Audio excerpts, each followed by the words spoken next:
जी, आज आप मुख्य अतिथि थे। जन्माष्टमी का जो त्यौहार हर्षोल्लास से मनाया जा रहा है, ब्रह्मा कुमारी आश्रम पे आप आए, क्या कुछ कहना चाहेंगे हमारे करनाल वासियों को, सबसे देशवासियों पहले को? तो मैं सत्य समाचार सभी दर्शकों का बहुत बहुत दिल की गहराइयों से बहुत बहुत धन्यवाद करता हूँ। सत्य समाचार का भी धन्यवाद करता हूँ। आज ब्रह्म कुमारी आश्रम के अंदर जन्माष्टमी के शुभ अवसर पर आज त्यौहार के रूप में ये दिन मनाया जा रहा है।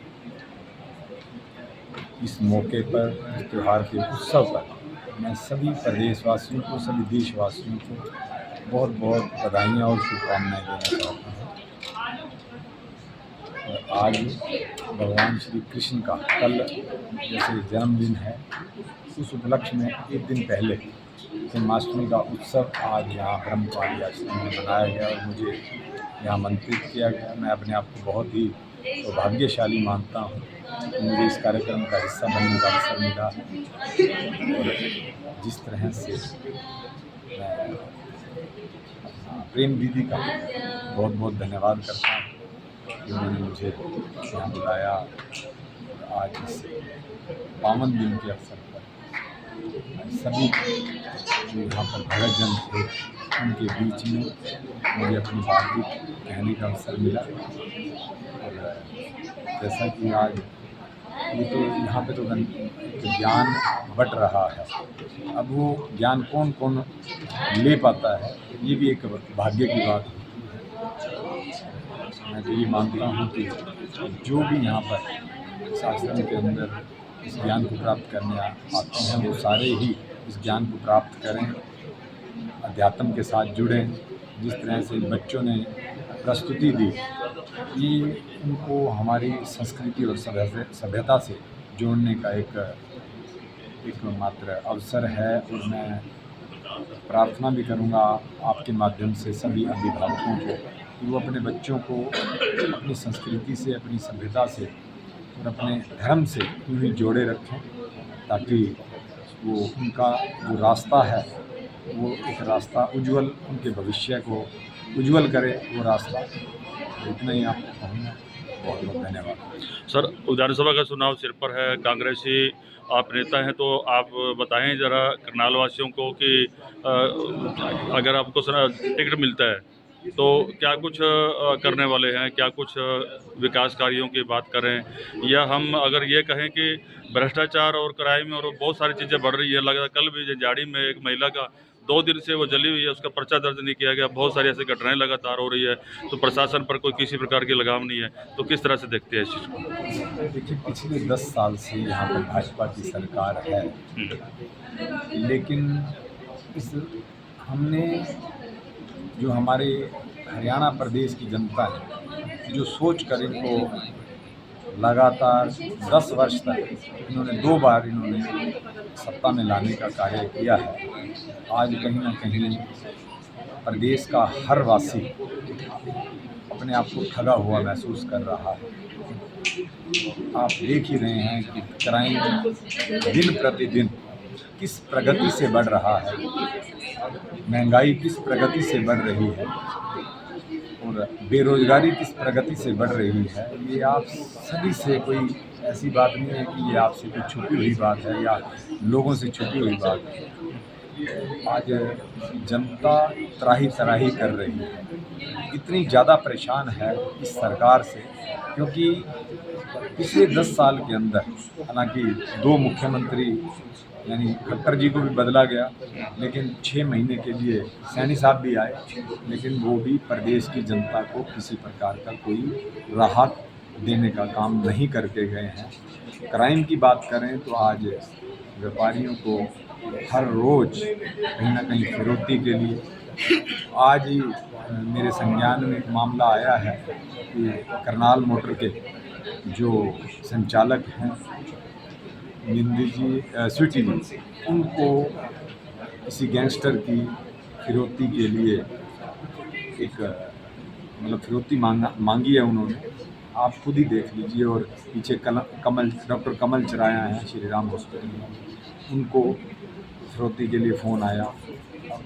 और जितने भी मुगल कनाल के अंदर ये जो जिनका थोड़ा सा काम ये जो बाहर भेजने का काम है बच्चों को, क्यों बेरोज़गारी इतनी ज़्यादा बढ़ चुकी है कि आज हमारे युवाओं के पास डोंकी के माध्यम से लाखों रुपए खर्च करके वो आज देश को छोड़ के रोज़गार की तलाश में विदेशों में जा रहे हैं। ये बड़े ही शर्म की बात है सरकार के लिए, लेकिन उसके बावजूद भी इनके ऊपर किसी प्रकार की कोई जून तक नहीं रेंग रही है। मैं तो प्रदेश की जनता को आपके माध्यम से ये कहना चाहूँगा कि एक सवा महीने के बाद चुनाव आने जा रहे हैं, तो अपना खुद सोचो, नहीं तो अगर दोबारा से अगर आपने इनकी तरफ कदम बढ़ाया तो आपको कोई किसी प्रकार की राहत नहीं मिलने वाली है। आप देखिए पिछले 10 साल जब कांग्रेस की सरकार थी, हरियाणा हर क्षेत्र में नंबर 1 था, भले वो रोज़गार के मामले में हो, भले वो डेवलपमेंट के मामले में हो, भले वो किसान को जो उसका MSP देने की बात हो, हर तरीके से कांग्रेस की सरकार में हरियाणा नंबर 1 था। आज की तारीख में हरियाणा पूरे देश के अंदर 15वें स्थान पर पहुंच गया है। ये बड़े ही सोचने का विषय है कि कहीं ना कहीं इस सरकार की नीतियों ने प्रदेश को डुबाने का काम किया है। मैं तो आपके माध्यम से यही कहूँगा, सोचो विचारो। अब सरकार आने वाली है कांग्रेस की, क्योंकि लोकसभा के अंदर बीजेपी हाफ हुई है और विधानसभा के अंदर मेरा ये मानना है कि बीजेपी साफ ही हो जाएगी, तभी इस देश का, इस प्रदेश का तो भला हो सकता है, नहीं तो बड़ी आगे की स्थिति और ज़्यादा भयावह होने वाली है। अगर कांग्रेस सत्ता में आती है तो किसके नेतृत्व में सरकार बनने जा रही है? मेरा मानना है कि श्री भूपेंद्र सिंह हुड्डा जी इस प्रदेश के मुख्यमंत्री बनेंगे।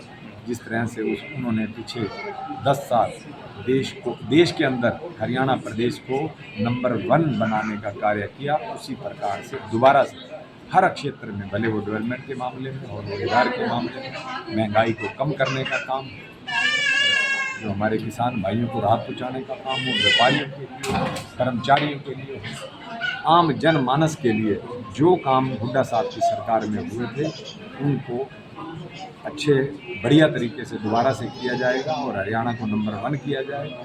क्योंकि हमने तो एक संकल्प पत्र भी जारी किया है कि बुढ़ापा पेंशन 6,000 रुपये करेंगे, 300 यूनिट बिजली फ्री करेंगे, हर गरीब आदमी को 100 गज का, जो इन्होंने बीजेपी की सरकार में प्लाट देना बंद कर दिया था, दोबारा से 100 गज के प्लाट और 3.5 लाख रुपए तक के 2 कमरे बनाने का उनको अनुदान देने का काम करेंगे। और बहुत सी ऐसी कल्याणकारी योजनाएं हैं जो आने वाली कांग्रेस की सरकार के अंदर होंगी। मैं आपके माध्यम से प्रदेश की जनता को ये कहना चाहूँगा कि आप कांग्रेस को वोट दें और कांग्रेस को सत्ता में लाएं, तभी आपके अच्छे दिन आएंगे। नहीं तो जिस तरह से प्रदेश 15वें नंबर पे हुआ है, उसको नंबर 1 लाने के लिए हमें कांग्रेस को। आप कहाँ से टिकट की मांग कर रहे हैं? करनाल विधानसभा से चुनाव लड़ने की बात है। क्षेत्रवासियों से क्या अपील करना चाहेंगे? मैं तो क्षेत्रवासियों को यही, अपने प्रदेश के लोगों को अपील करूंगा, अपने करनाल के लोगों को अपील करूंगा कि आपका ये बेटा आपके हर सुख दुख में हमेशा से खड़ा रहा है।